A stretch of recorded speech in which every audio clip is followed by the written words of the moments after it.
talking for so long. Me too. Sit down and have a rest.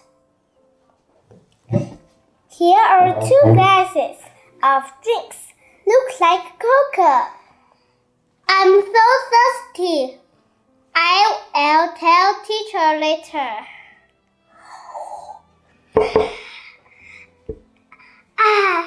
It's not Coke, it's tea.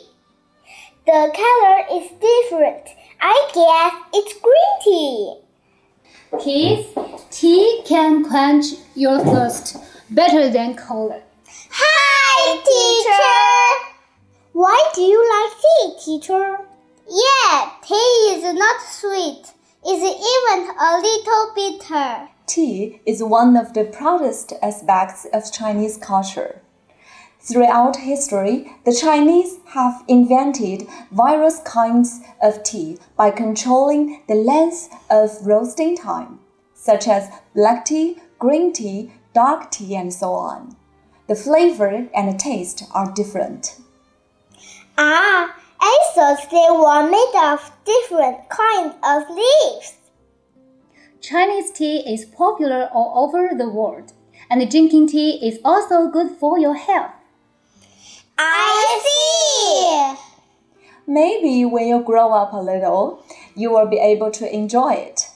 Before that, drink water first. Thank you, teacher. Hello, everyone. Welcome to the class. Hello, everyone. Hello, Professor Chiu. Looking at the environment around us, I guess we are about to start our journey of the elegant tea art. Yes, Jingyu. Today, we're going to talk about the beauty of the tea. In this chapter, it will be divided into 3 parts. Part 1, the magical oriental leaves. Part 2, the 6 main elements of tea ceremony.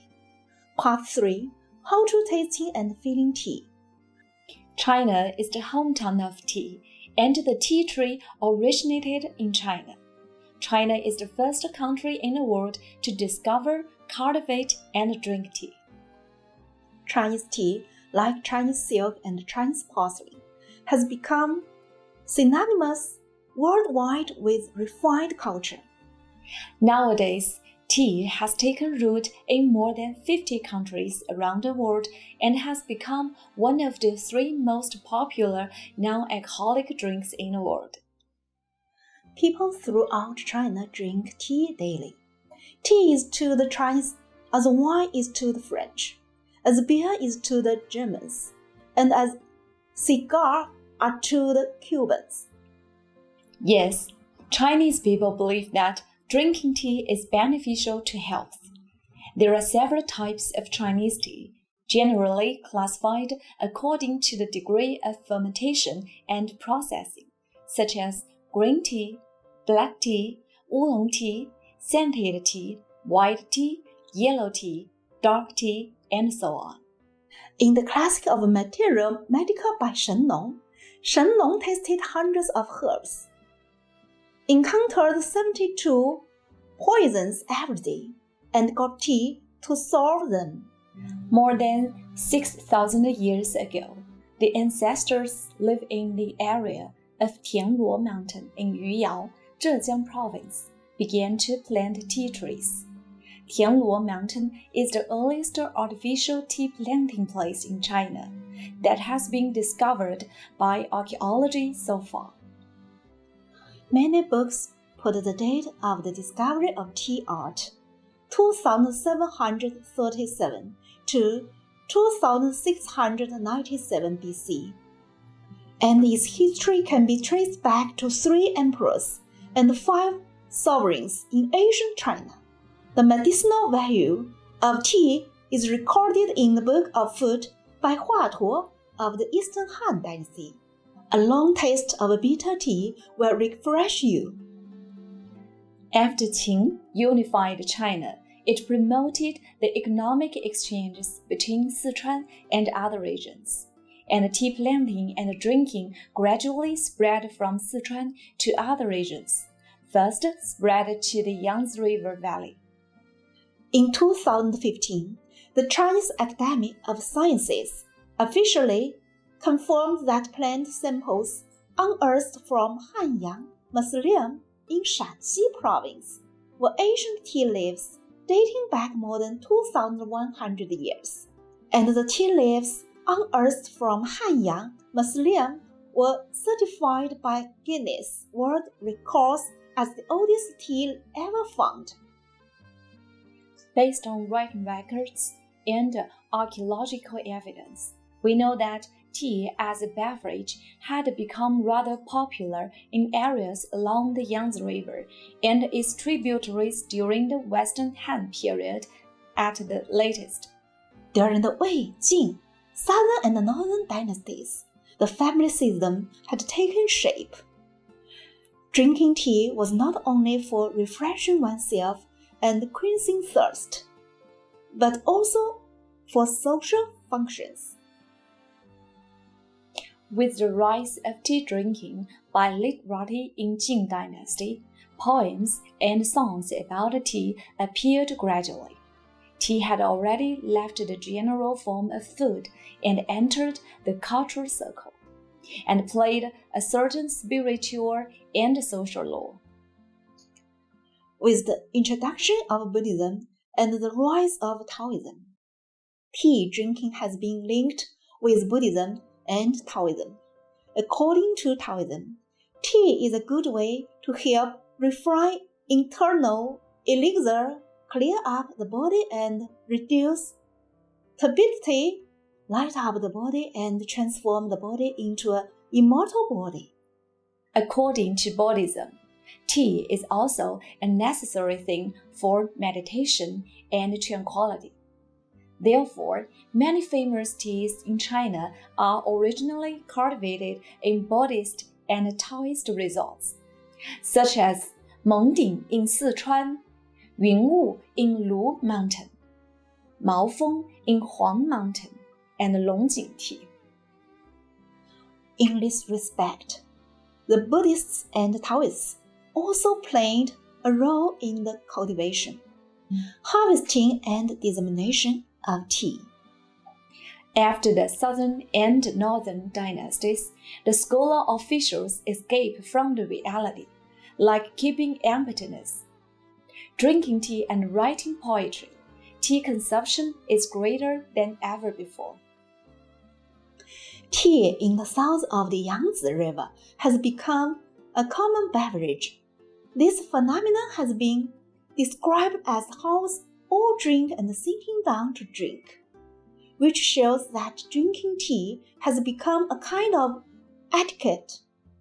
According to the previous use of tea for medicinal purpose, tea was widely drunk in the Sui dynasty, and it was also believed to be beneficial to the body. The Sui dynasty basically formed the Chinese tea culture initially. Cha, as a character, was created by Lu Yu in the 8th century during the Tang Dynasty.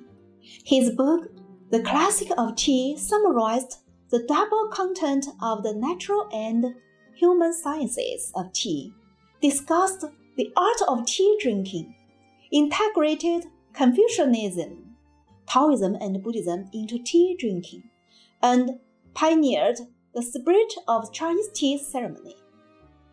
Tang Dynasty unified the whole China, which promoted the development of tea production. Due to domestic peace and social stability, with the development of agriculture and handicraft industry, the production and trade of tea also rapidly prospered. It became the first peak in history, and people drinking tea all over the country. The tea industry had developed greatly in the Song Dynasty, which promoted the development of tea culture.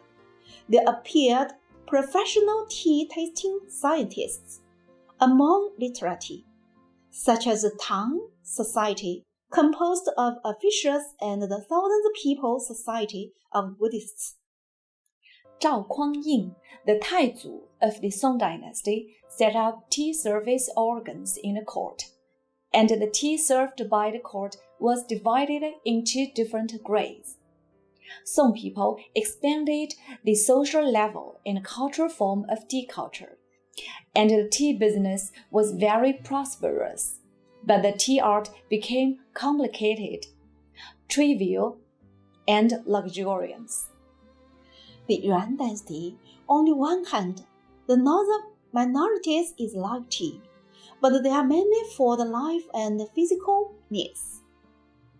Culturally, however, they are not interested in tasting tea and making tea. On the other hand, in the face of the collapse of their homeland and the oppression of alien tribes, Chinese intellectuals had no desire to show their suavity by drinking tea, but hoped to show their sentiments and sharpen their will through tea. These two different ideological chains in the tea culture after the coincidence promoted the tea art too simple, back to nature. Before the middle period of the Ming Dynasty, the Han people feared the death of the previous generation, and the founding of the country suffered, so they still had the ambition of integrity and character cultivation. Tea culture still inherits the trend of Yuan Dynasty, which is manifested as the simplicity of tea art. At that time, various types of tea, such as steamed green tea, fried green tea, baked green tea, and so on, have been changed into the brewing method for tea drinking. With the increase of tea, the techniques of making tea are different, and the styles, texture, and patterns of tea set are varied. Many literates and scholars of the Ming Dynasty left their works handed down from generation to generation, such as tea cooking picture and tea tasting map of Tang Bohu's, Huishan Tea Party Records, Lu Yu's tea cooking map by Wen Zhenming.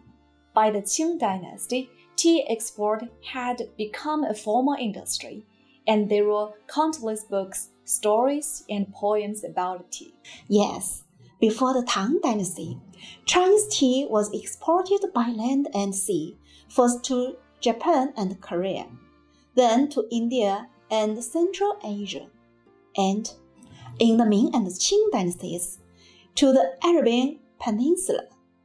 In the early period of the 17th century, Chinese tea was exported to Europe, while the upper class adopted the fashion of drinking tea. Lu Yu, who lived in seclusion, summarized the preparation and cultivation methods of many kinds of tea. The knowledge was later spread to Japan by emissary, a Japanese Buddhist monk named Yase, brought the tea plant back to Japan for the first time, and he has since been called the father of tea in Japan. Since then, tea drinking quickly became a fashion in Japan and developed into the Japanese tea ceremony. Through the way of drinking tea, for people to conduct a ritual education and moral cultivation of a kind of ceremony. There are more than 20 schools of Japanese tea ceremony, which have been handed down from generation to generation. After Japan, Europe was the next to discover tea as a drink. The Portuguese were the first to seek and obtain trade with China for tea. Later, Baltic countries, Holland and France, were receiving imports of Chinese tea as well. The tea-making technology of all countries in the world came directly or indirectly from China. Only tea succeeded in conquering the world, says Alan Macfarlane, a British academic, in his book Green Gold, The Tea Empire. Chinese tea culture is both extensive and profound, which not only contains the level of material culture, but also includes a deep level of spiritual civilization. For thousands of years, tea culture developed from the royal court and aristocracy and went deep into Chinese poetry, painting, calligraphy, religion, medicine, and other fields. In drinking tea, we place much significance on the act of savoring. Savoring tea is not only a way to discern good tea from mediocre tea, but also help people take delight in their reverie and in tea drinking itself. Snatch a bit of leisure from a busy schedule, making a kettle of tea, securing a serious space, and serving and drinking tea by yourself can help banish fatigue and frustration, improve your thinking ability, and inspire you with enthusiasm. Buildings, gardens, ornaments, and tea sets are the elements that form the ambience for savoring tea. A tranquil, refreshing, comfortable, and neat locale is certainly desirable for drinking tea. Chinese tea culture refers to the methods of preparation of tea, the equipment used to make tea, and the occasion in which tea is consumed in China. The tea ceremony pays attention to the color, fragrance, and flavor of tea, water quality, and tea set. When taking tea, the taster should also be able to savor tea carefully. Attention is also paid to environment, atmosphere, music, infusing techniques, and interpersonal relationships. Philosophy, ethics, and morality and aesthetic taste are blended into tea activity. People cultivate their morality and mind and savor life through tasting tea, thereby attaining enjoyment of spirit. Now, let's consider how tea culture plays a role in Chinese society. Okay, first of all, tea is a bridge between the elite culture at the highest level and the folk culture at the lowest level. There is a saying in traditional Chinese culture called music, chess, calligraphy, painting, poetry, wine, and tea, which is the 7 kinds of traditional Chinese literary cultivation. It's the highest realm of elite culture. It includes tea. However, there is another folk saying called firewood, rice, oil, salt, sauce, vinegar, and tea, which refers to the 7 things people do to get through their daily life. It includes tea too. Tea plays an important role in both cultures. It is unique and therefore irreplaceable. In fact, in real life, tea does play a special role in the communication between high culture and folk culture. It can make people more folk feelings, but also make people more literary taste. It's really a lovely character. Secondly, in modern society, people are often in extreme tension, and the interested relationship between people makes people become more and more distant and indifferent. In this situation, the traditional folk customs, such as meeting friends and serving tea to guests, have shown special affinity and appeal. Yes, under the fierce competition, people often feel impetuous and full of desire. At this time, a cup of green tea can clear the mind, dispel irritability, so that the mood to restore calm. It can be said that tea is the most suitable for modern people. Thirdly, tea is the mediator between secular life and religion's realm. The relationship between Buddhism and tea is in complete harmony. And there is another saying, meditation practice is embodied by drinking tea, and drinking tea is a way to practicing meditation. Zen pays attention to insight, which emphasizes the present experience. It can only be understood by meaning rather than expressed in words. This is exactly what Zen and tea come in common. Actually, think about it. Who can accurately describe the taste of tea? I'm afraid there are 100 tea for 100 experiences. Isn't that Zen? Therefore, the Zen often say a word called like drinking water. Only the drinker can tell whether it is cold or not. Fourth, tea is an important media leading to poetic life. The biggest deficiency brought by modern industrial civilization is that it keeps us farther and farther away from nature, grain, and poetry. Yes, we are facing the challenge of modernization and rapid social transformation, and there is an urgent need for some cultural symbols with demonstration and symbolic significance to balance the mentality and purify and calm people's minds. I think as the most extensive and the most typical cultural symbol, tea is the easiest way to introduce poetic spirit. It has been linked with poetry, music, calligraphy, painting, and other art forms since ancient times. I agree. No matter which art form is integrated with tea, it can add a bit of poetry, make people free from vulgarity, close to elegant, and make life produces aesthetic feeling. So far, we have a general understanding of this magical Oriental leaf.